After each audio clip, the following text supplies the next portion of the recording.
They want to make sure that they have their freedom and their privacy, and that not only are you not prompted every second to find a way to give them money. Hey, would you like Game Pass? Hey, would you like OneDrive? Hey, would you like to upload your typing data? All sorts of that type of stuff people are looking to just get away from because it's just annoying. The last couple of Windows updates have broken basic Windows features. Yeah, everyone knows that Windows 11 comes with a big pile of bloat. Bill Gates is staring down a tech uprising so wild and explosive that it's ripping through Microsoft's empire like a controlled detonation. Windows 11's backlash has erupted into a full-blown mutiny, with users rejecting the OS in historic numbers and longtime partners openly stepping away from the platform they once depended on. And the most brutal twist is that this wave is so loud and so massive that even Gates' legacy is taking direct hits as Microsoft's alliances collapse in real time. But over time, I feel like it's changed. Microsoft has turned into something else entirely, a tech giant obsessed with subscriptions, engagement metrics, and collecting so much user data. Slowly but surely, they have drifted away from their original purpose. What unfolds over the next months? Systematic destruction of relationships that took 4 decades to build. Microsoft's hardware partners, the companies that sold Windows to the world, turn on them, publicly, brutally, with financial data that Wall Street cannot ignore.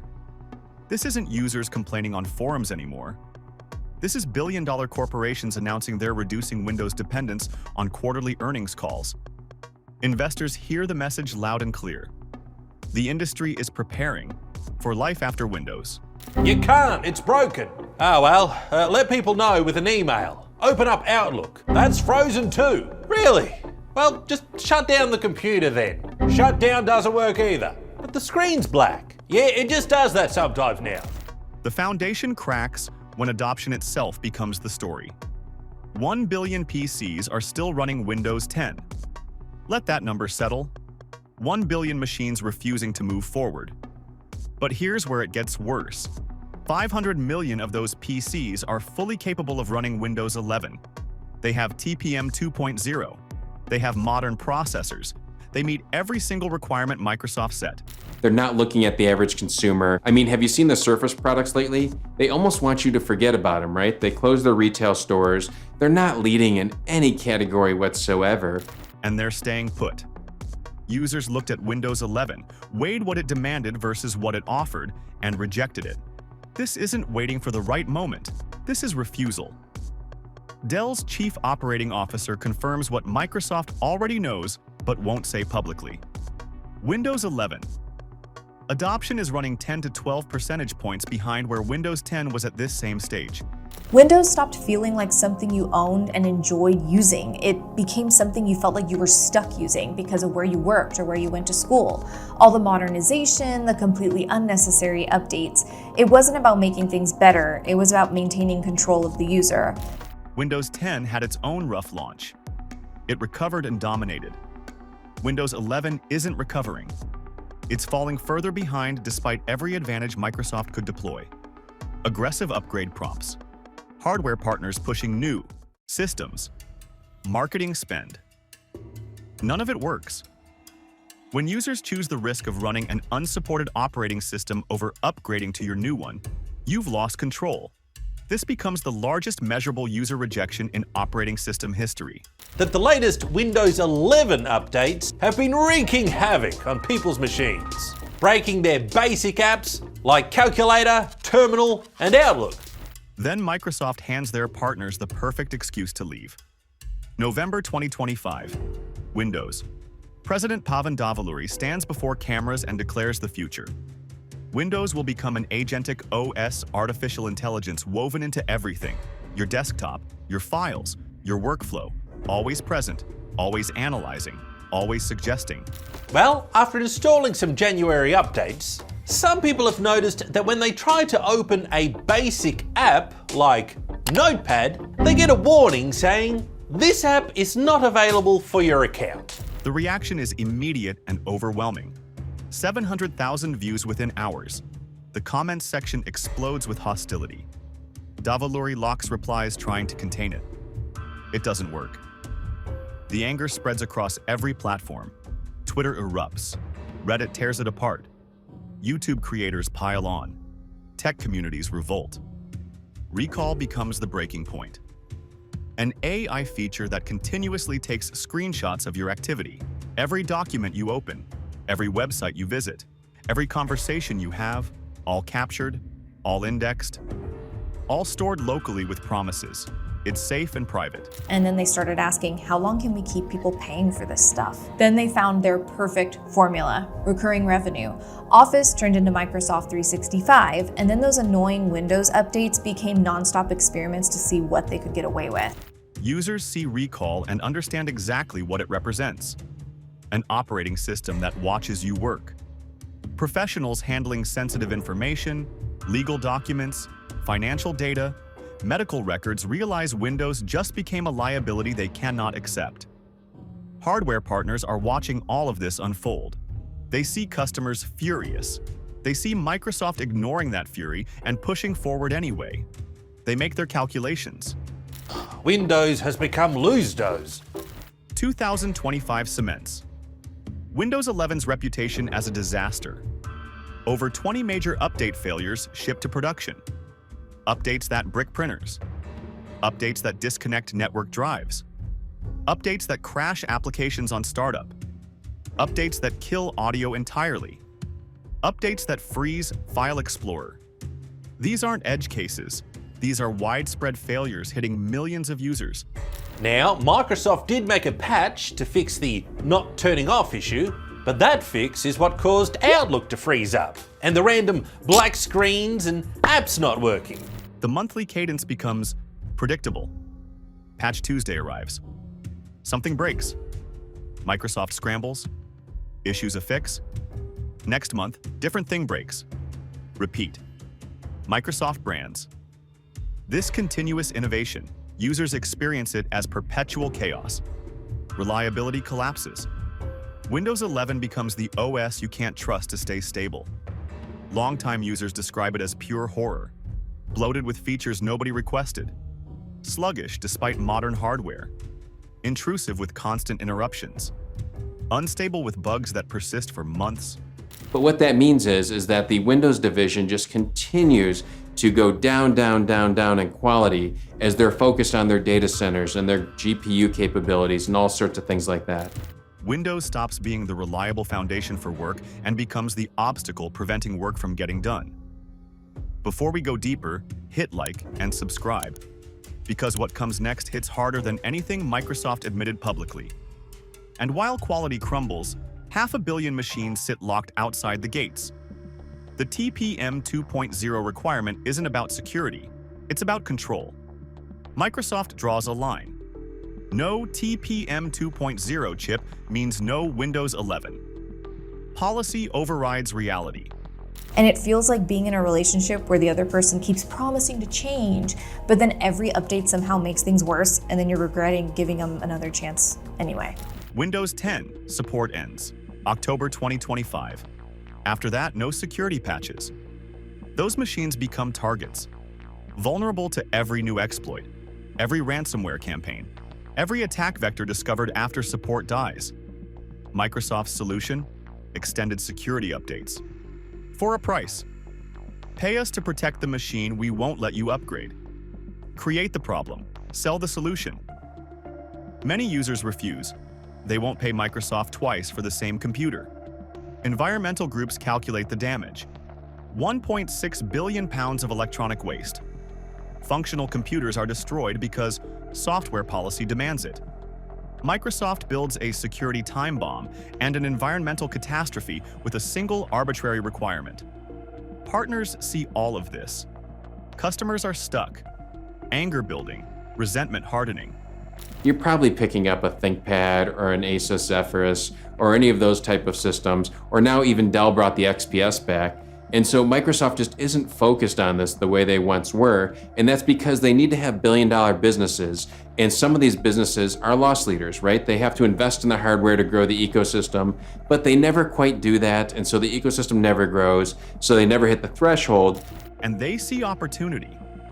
In 2026, Lenovo's CFO goes nuclear on an earnings call. Wang Wai-ming doesn't soften the message.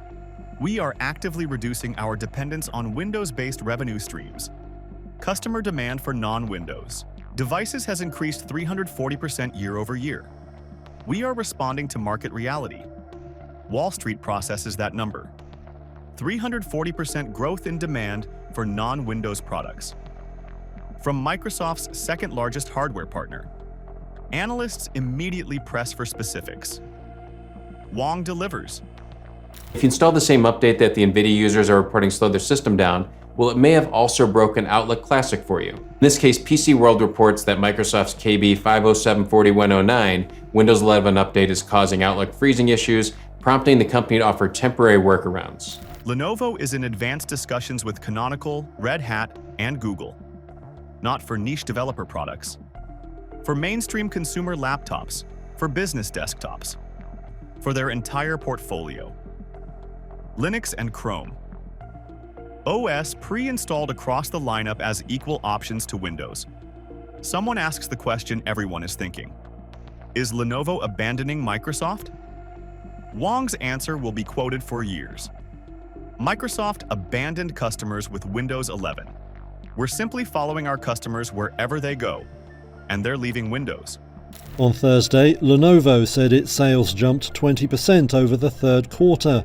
That took revenue to almost $19 billion, well ahead of analyst estimates.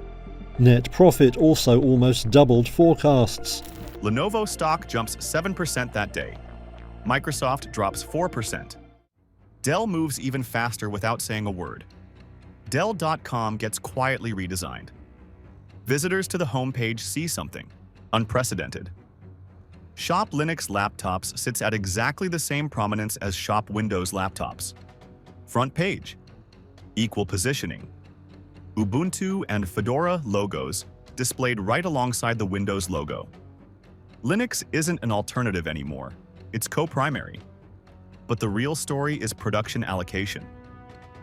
Dell commits 30% of Q2 2026 laptop manufacturing to Linux pre-installed systems. That's not testing, that's a bet. Lenovo maintained its status as the world's top PC maker over the latest quarter, grabbing almost a quarter of the market. Bloomberg gets leaked internal emails explaining the shift. Dell surveyed potential customers. 43% said they would definitely or probably buy a Linux laptop if it cost less. Dell launches the Ubuntu XPS 13 at $120 below the Windows version. First month sales project at 8,000 units. Actual sales, 23,000 units. Dell underestimated demand by 188%. Return rates tell the devastating story. Windows 11 laptops come back at 26%. Ubuntu laptops, 4%. Customers are keeping Linux machines and returning Windows machines at 6 times the rate. Customers' satisfaction scores confirm it. Linux models average 4.8 stars. Windows models average 3.1 stars. It's kind of like a reset on Dell's position in the AI market. It's another example of like, well, if we're all sort of very hyped up about data center builds out and NVIDIA's getting all of this love and we're very focused on energy, then why do we not talk more about Dell? Michael Dell goes on CNBC. The interviewer asks about the Linux push. Dell doesn't hedge. We build what customers want to buy. Customers want Linux. They're voting with their wallets. Ubuntu laptops are outselling Windows laptops 2-to-1 in certain segments. That's market reality. We're a business. We follow the money. The money is moving away from Windows. It's like they're trying to look futuristic instead of actually being useful, and then they're all about the aesthetic instead of the intention of fixing problems for their users. Microsoft executives call Dell privately demanding the Linux offerings be downplayed. Dell refuses. Asus bets everything on Chromebooks. January 2026. Asus announces they're becoming the world's largest Chromebook manufacturer. They're shifting 40% of consumer laptop production away from Windows to Chrome OS. They project selling 8.2 million Chromebooks in 2026, up from 2.1 million in 2025. A 290% increase. AI should make Windows smarter, and then right now instead it's just making things noisier. That's what happens when a company loses confidence. It starts chasing buzzwords and trends to remain relevant instead of building trust or focusing on what they're actually good at. Then, Asus launches Chromebook Plus Pro, $899 premium machines, OLED displays, 16 gigabytes of RAM, flagship, build quality. The marketing attacks Windows directly. Everything you do in Windows, do it faster in Chrome OS. No forced updates, no ads, no AI interruptions, just work. Sales exceed projections by 340%. Asus cannot keep them in stock. Best Buy locations in 15 cities sell out within 48 hours. The demand proves real. People are choosing Chromebooks over Windows laptops at identical price points.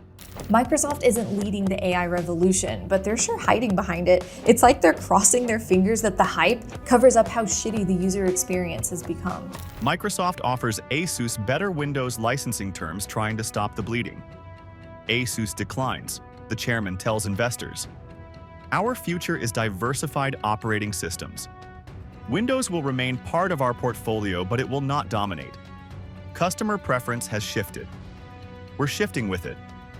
HP destroys Microsoft's enterprise fortress. Corporate IT was supposed to be untouchable. Enterprises don't change operating systems easily. Retraining costs money. Migration risks productivity. Inertia favors Windows. HP Enterprise shatters that assumption.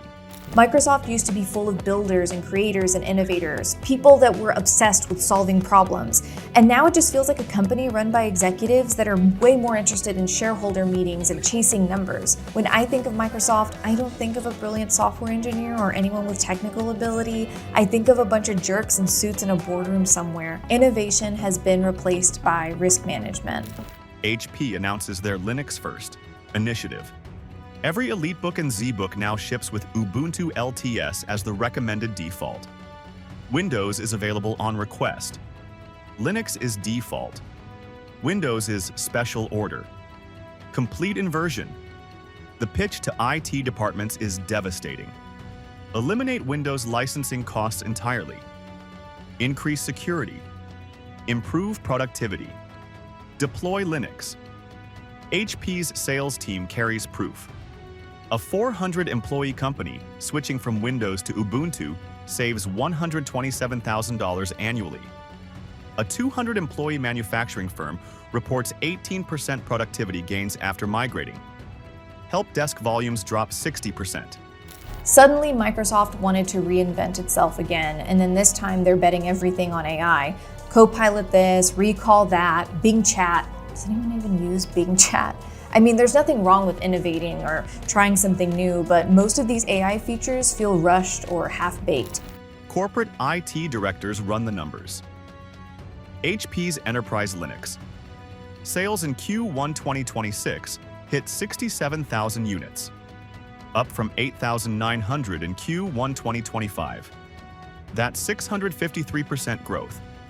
Law firms are buying Linux. Healthcare providers are buying Linux. Manufacturing companies are buying Linux. Email runs in browsers. CRM is cloud-hosted. Accounting is SaaS. The applications that matter don't require Windows. They were running Windows out of habit. HP breaks that habit. Acer kills the future. Education was Microsoft's long game. Get students on Windows young. They grow up comfortable with Windows. They choose Windows as adults. The pipeline sustains Windows for generations. Xbox even shifted focus from their consoles to Game Pass. I'm not even a gamer, and I find that annoying. They figured out how to make people pay over and over and over again for essentially the same stuff they had before. Gaming was the last safe demographic. Valve's Steam Deck runs Linux. Launched 2022. Sold over 3 million units by December 2025. It plays Windows games through Proton compatibility beautifully. But it does something more dangerous. It teaches millions of gamers that Linux gaming works. 3 million people experience high-performance gaming without Windows. Most of their Steam library runs fine. Many games run better on Linux. better frame rates, less stuttering. These gamers ask the obvious question: if gaming works on Linux, why am I using Windows? Linux gaming subreddit grows from 180,000 in 2022 to 890,000 in January 2026. Microsoft's stickiest users are migrating. Valve normalized it. Gaming hardware proves Windows isn't necessary. What you guys, today we're taking a look at what Microsoft did to ruin Windows 11. If you do a simple search on Google and look for Reddit posts, you'll see literally thousands upon thousands of posts about why they hate Microsoft and why they hate Windows 11. Gartner projects. Windows. Market share drops below 50% by October 2026. Linux hits 19%. Chrome OS 9%. Mac 22%. Windows becomes a minority operating system. The monopoly ends not from regulation but from customer revolt amplified by partner abandonment. When the companies that built Microsoft's empire are now the ones abandoning it, do you still trust Windows to power your future? Drop your views in the comments.